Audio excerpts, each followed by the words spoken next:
La entrevista del Telematutino 11, gente importante a tratar temas importantes. Nos acompaña el joven diputado José Horacio Rodríguez, que aspira a la reelección, vamos a decir así, por el partido Opción Democrática. Horacio, José Horacio, buenos días, encantado, qué bueno. Buenos días, ¿no? Para Buenos mí es siempre días. un gusto compartir con ustedes ambos, aquí con toda la audiencia del Telematutino 11. José Horacio, nosotros conversamos fuera, porque a veces las mejores entrevistas se hacen fuera. De que bueno, en el caso de ustedes que no tienen los recursos que tiene el gobierno, que no tienen los recursos de los partidos grandes, que no tienen el apoyo empresarial, ¿sí? Por ejemplo, ¿cómo tú desarrollas tu campaña? Bueno, a través de cómo se hace la política democrática, a través del contacto y la persuasión, tratando de cada día reunirme, visitar, contactar la mayor cantidad de personas posibles, tanto presencial como de manera virtual hoy en día, y bueno, persuadiendo de la necesidad que tenemos de tener ese Congreso plural, ese Congreso representativo de la ciudadanía, un Congreso que no esté controlado ni por los caudillos, ni por los grandes empresarios, ni por el gobierno, sino que sea una auténtica representación de la ciudadanía. Ahí tuviste la lista de quién controla el Congreso. Sí, bueno, más o menos. También hay otros grupos, poderes fácticos también, que quizás se me quedaron fuera, pero yo creo que hace mucha falta eso, auténticos representantes de la ciudadanía. Eso es lo que yo he tratado de ser y creo que he podido ser en estos últimos 4 años y lo que aspiro a seguir siendo. Con el voto de la ciudadanía el próximo 19 de mayo, aquí en la circunscripción número 1 del Distrito Nacional. Bueno, tú ganaste hace 4 años, eras menos conocido que ahora. Claro. Por eso creo que vamos a poder lograrlo de nuevo, sí, con la salvedad de que aprovecho para aclarar, porque Jacqueline me preguntaba antes de que entráramos al aire, del tema de las alianzas. José Horacio va en una boleta de Opción Democrática, encabezada por Opción Democrática, con 2 partidos aliados, pero son también partidos, digamos, emergentes, minoritarios, que son el Bloque Institucional Socialdemócrata, el BIS, y el Partido Socialista Cristiano, el PSC, que Es decir, son...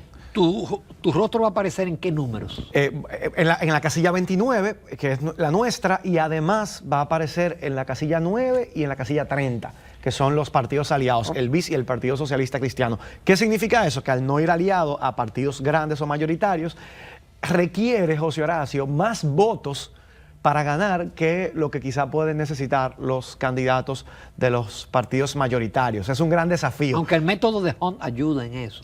El método de Hunt, digamos, desayuda a los partidos emergentes como Opción Democrática. Lo hace más cuesta arriba para ganar una curul o un escaño. ¿Por qué? Porque... a ver, para determinar quiénes ganaron se suman todos los votos de todos los candidatos de cada partido y eso favorece, ¿verdad?, a los partidos que llevan una boleta fuerte. Entonces, en nuestro caso, necesitamos más votos para ganar que lo que puede necesitar quizá un candidato a diputado de las fuerzas mayoritarias. Pero así como lo logramos en el 2020, que también íbamos a un partido emergente y sin ninguna alianza, en esa ocasión yo iba en una sola boleta, en esta ocasión vamos en 3 boletas, aunque sean boletas emergentes. Yo no tengo duda de que la ciudadanía va a valorar el trabajo que hemos hecho, los aportes, los logros alcanzados y sobre todo esa voz de equilibrio y de contrapeso que nosotros hemos representado durante los últimos 4 años en la Cámara de Diputados, y además que valorará la propuesta de agenda legislativa que estamos presentando. Ya tengo pública mi página web, invito a todo el que nos está viendo a visitar www.josehoracior.com. Allí tengo tanto mi propuesta de mis compromisos para el periodo 2024-2028 como parte del trabajo en mis últimas 3 rendiciones de cuenta de mis primeros 3 años como diputado y también de los logros y luchas que hemos llevado a cabo en esta gestión de casi ya 4 años. José Horacio, dicen algunos que tú ganaste en el 2020 porque te endosaron algunos votos de un partido mayoritario. En el caso del PRM, que Faride dijo que votaran por ti. ¿Tú has oído esa especie? Bueno, circula de todo. Cuando uno está en política uno se acostumbra de que circula todo tipo de especies. Pero lo cierto es que en el 2020 yo gané la boleta de Alianza País sin alianzas con partidos mayoritarios. Nosotros sí estábamos como Alianza País endosando en ese momento la candidatura senatorial de Faride, pero no, a cambio el PRM no estaba endosando mi candidatura a diputado, por lo menos no de manera oficial. Que muchas quizá miembros o simpatizantes del PRM hayan decidido votar por mí, bueno, sí, les agradezco. Y yo creo que todavía sigo teniendo respaldo y simpatía en todos los partidos políticos del sistema, tanto del oficialismo como de la oposición, que ven en nosotros un trabajo serio, un trabajo de compromiso con los intereses colectivos de la ciudadanía, de la buena política, y que por eso me apoyan, independientemente de que quizás no sean de mi partido, o también mucha ciudadanía independiente que dice, oye, necesitamos más legisladores como tú. Así es. Y yo me encuentro cuando voy al supermercado, en las calles, en los recorridos que hacemos, en las visitas, gente de todos los partidos, tanto oficialismo como oposición, y gente independiente que me dice, nosotros te necesitamos ahí, José Horacio. José Horacio, pero tú como voz solitaria, ¿qué has logrado? Bueno, don Ramón, gracias por esa pregunta. Hemos logrado mucho. Primero, de nuestras propuestas de ley que hemos presentado, hemos logrado que en la Cámara de Diputados 3 de ellas sean aprobadas. Tienes suerte. Bueno, no solamente suerte, es también... Persistencia. Sí, y saber, negociar en el buen sentido de la palabra, porque un espacio como el Congreso Nacional es un espacio diverso, plural, donde para lograr que se apruebe cualquier iniciativa se necesitan mínimo 96 votos. Y bueno, Opción Democrática tiene solamente uno. Eso quiere decir que hay que saber concertar, llegar a acuerdos con representantes de todas las fuerzas políticas para lograr los consensos necesarios que nos permitan aprobar esas leyes. Nosotros redactamos, en mi oficina se redactó el proyecto de ley que se convirtió en la ley 1-21, que es la ley que puso fin o prohibición al matrimonio infantil o entre menores de edad en la República Dominicana, que luego contó con el respaldo del gobierno para poderse aprobar. También nosotros logramos que se aprobara la ley en la Cámara de Diputados en 2 ocasiones, aunque está pendiente de aprobarse en el Senado, que establece la licencia de paternidad, para que los padres puedan estar presentes en sus hogares esos primeros 10 días luego de que reciben un nuevo bebé en la familia. Eso va directamente a fortalecer a las familias dominicanas. Eso va en el interés superior del niño recién nacido o de la niña recién nacida, y también en beneficio de la madre, del padre, de toda la familia dominicana.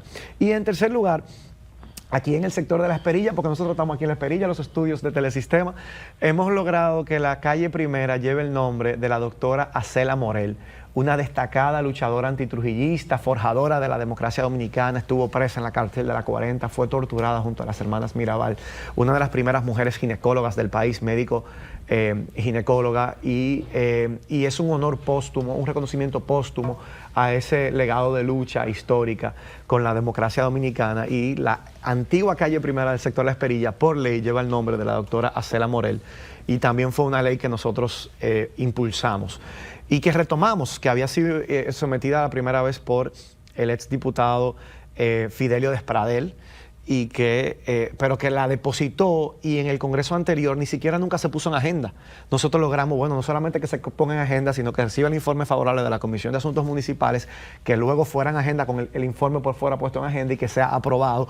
Y luego entonces visitamos Faride, visitamos a don Antonio Taveras, para que en el Senado también la impulsaran. Por eso digo que no es solo suerte que una ley se apruebe, es también ese trabajo de dar seguimiento, de tener esa voluntad de continuar hasta no desmayar. Bueno, estoy esperando que el senador Bauta me responda a la solicitud que le hice. Me dijo que sí, que me va a recibir, porque él preside la Comisión de Trabajo y Seguridad Social del Senado de la República, donde reposa el proyecto de ley de la licencia de paternidad, y nosotros estamos pidiendo una cita justamente, aquí lo hago público, para pedirle que se rinda ese informe, porque ya el Tribunal Constitucional estableció por una sentencia que es vinculante a todos los poderes públicos, que ese derecho de los padres a tener esa licencia en esos primeros días ya no es...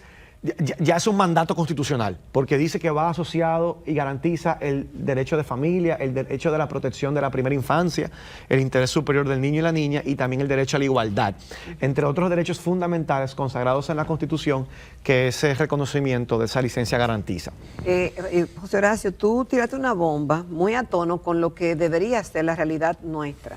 Nosotros tenemos 190 diputados actualmente en un territorio de 348.000 kilómetros cuadrados, y con, bueno, muchísimas provincias, mucho más de las que quizás deberíamos tener, pero se supone que son representantes de los votantes, y con el perdón, pero la mayoría, o lo que la gente entiende, es que el Congreso no los representa realmente, que responde más bien a los intereses de los partidos. Entonces, tú llamas a una reducción de 50 diputados y dice que eso implicaría un ahorro de 500 millones de pesos al año. ¿Esa bomba cómo cayó? entre tus compañeros y los partidos políticos? Para sorpresa, muchos colegas me dijeron que estaban de acuerdo con esa propuesta, e incluso algunos lo hicieron público, como el diputado por La Vega, Ángel Esteves, y muchos otros que me dijeron que simpatizan con esas propuestas. A otros no les gustó y en lugar de justificar, ¿verdad?, el tamaño del Congreso, salieron a insultarme. Pero José, ¿eso no implica una modificación constitucional? Sí, eso requeriría una modificación constitucional. La constitucional. Constitución que dice un diputado por cada 60.000, no, fracción. No, ya se congeló en el número de 190. Recordemos, miren, en el 2002, que fue la primera vez que se implementó el voto preferencial en el país habían solo 149 diputados.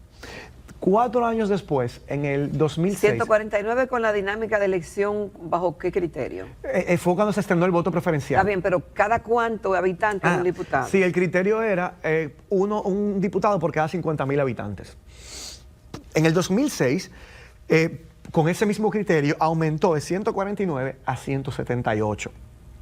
Y luego, para el 2010, se modificó la Constitución y se congeló, entonces se mantuvieron los 178 diputados territoriales, pero se aumentó de 178 a 190, porque se incorporaron los 7 diputados que representan a la comunidad dominicana en el exterior y los 5 diputados nacionales, que en principio eran diputados para garantizar la representación política de las fuerzas minoritarias. Exacto. Pero se terminaron quedando con eso los partidos grandes, por cómo luego se implementó y se aplicó la ley, que yo creo que era positivo, porque un partido, digamos, que saque a nivel nacional un 1%, bueno, pues tiene un peso suficiente a nivel nacional como para por lo menos tener una curula en un congreso. Claro. Lo que sirve ahora es para que la gente que no tiene simpatía dentro de su partido. Exacto, que no tiene pueblo. Pero se quedan los partidos grandes que ya tienen una buena representación por el método de Hunt. Entonces, eso para mí tiene que ser revisado a futuro también. Pero en ese marco de esa propuesta por un mejor poder legislativo, nosotros decíamos, mira, este Congreso que fue aumentando y aumentando y aumentando cada 4 años, 149 en el 2002, 178 en el 2006, 190 en el 2010, ese aumento no respondía a garantizar una mejor calidad de la representación o una mejor representatividad entre elector y elegido, sino que simplemente respondía a una lógica de poder garantizar más puestos para los compañeros del partido y más posiciones. Pero eso no se tradujo en una mejor calidad del Congreso, al revés. Yo creo que en cada cuatrenio se fue perdiendo en parte la calidad del Congreso. ¿Por qué? Porque se fueron haciendo más costosas las campañas políticas. Y cuando las campañas políticas se hacen tan costosas, ¿quiénes son los que terminan ocupando asientos en el Congreso? Bueno, quienes tienen mucho dinero fácil, exacto, que están dispuestos a gastarlo porque no les duele el dinero como lo hacen, o dinero, peor, mal habido, del crimen organizado o que proviene de fuentes de corrupción y que justamente a veces la corrupción administrativa se usa para financiar la política y para entonces quedarse en el poder. Entonces, o de actividades legales como el juego. Exacto, también. Bueno, un diputado de la Romana decía que en el Senado de la República, la tercera fuerza política era precisamente los representantes de ese sector, sí, del juego de azar, de los juegos de azar. Y eso no es una mejor calidad de la representación, lamentablemente.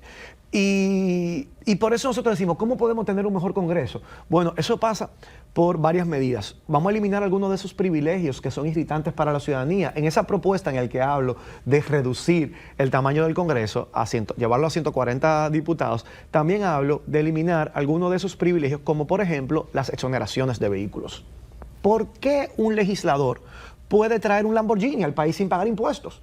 ¿O puede traer un Ferrari al país sin pagar impuestos? Eso es una distorsión de la función legislativa. Si bien es normal que se le garantice algún nivel de facilidad para su movilidad, porque muchos legisladores deben venir de Montecristi, de Dajabón, de Pedernales, toda la semana está yendo y viniendo, eso no justifica que tenga un vehículo de lujo, deportivo. Pero es que ni siquiera que lo tiene, sino que vende la exoneración. Claro, la gran mayoría las venden, 2 exoneraciones en 4 años. La última vez que yo escuché, porque las últimas exoneraciones se entregaron en el año 2002, a los 2 años, a la mitad del cuatrenio, yo lo que escuchaba, porque José Horacio, quiero que quede claro, renunció a las 2 exoneraciones que eso te iba a preguntar. ¿Tú renunciaste a esas exoneraciones? Que por ley me corresponden, sí. Yo por escrito envié una carta y ese tuit yo lo publiqué en octubre del 2020. Porque yo tengo que ser coherente. Yo creo que nuestra generación, como jóvenes políticos, yo vengo del activismo. Yo me pasé 10 años antes de ser diputado en activismo en las calles. Yo fui parte de Marcha Verde, yo fui parte de las cadenas humanas contra los actos de corrupción en la OISOE, por causas medioambientales que también protesté y me manifesté. Entonces, una de las cosas que yo criticaba. ¿Tú estuviste en la Plaza de la Bandera? Yo estuve en la Plaza de la Bandera, fui en la primera noche que se suspendieron las elecciones, cuando nada más habíamos 70, no llegábamos a 100. Y esa noche estuvimos ahí en la Plaza de la Bandera. Entonces, uno tiene que ser coherente. Si yo siempre lo critiqué, yo no puedo, ya gané, ahora voy a aprovechar mis 2 exoneraciones. ¿Qué es lo que iba a decir? Que me interrumpí la idea. Que en el 2022, cuando se entregó la última, lo que algunos colegas me decían era que el precio del mercado andaba por los $30,000. Entonces, la última exoneración. Ajá, en el 2022, o sea, 22. Hace 2 años. $32,000 me decían, oye, 2 exoneraciones a $32,000 son $60,000. Para que un tercero pueda importar al país un vehículo de lujo burlándose del fisco sin pagar impuestos. O sea, es una distorsión por donde sea que se vea. Entonces, los diputados de Opción Democrática, que estaremos en la casilla 29, estamos comprometidos con suprimir esa ley para que no se siga dando esa distorsión en todo caso, si se quisiera mantener. Bueno, que se baje a una y que se le ponga un límite, que tú no puedas importar un vehículo sin importar el monto. Un vehículo, bueno, yo cuando gané como diputado, compré un vehículo que rondaba los $39,000, todavía no estoy pagando al banco, pero pagué el 100% de los impuestos y costaba $39,000. Vamos a decir que alguien quiere un vehículo un poquito mejor, bueno, que se le ponga un tope de $50,000, pero no que usted pueda traer un vehículo de $200,000 o más sin pagar un peso de impuesto. Eso es una burla al trabajador dominicano que logra ahorrar lo poco que tiene para poderse comprar un vehículo, porque en esta ciudad el transporte público es indigno de movilizarse. Entonces todo el que puede, lo primero que hace es que, si puede, ahorra y se compra un vehículo de medio uso, que con sus ahorros y pagando los impuestos correspondientes. Entonces, el tercer tema, para mejorar el Congreso, además de, vamos a reducirlo, vamos a eliminar las exoneraciones y vamos a dotar de mayores capacidades técnicas a los congresistas. Yo no tengo la obligación para... Esa es parte de la propuesta, de los 3 ejes que tú has dicho que va a ese es un eje, un mejor poder legislativo. Un mejor poder legislativo que tiene esas 3 propuestas.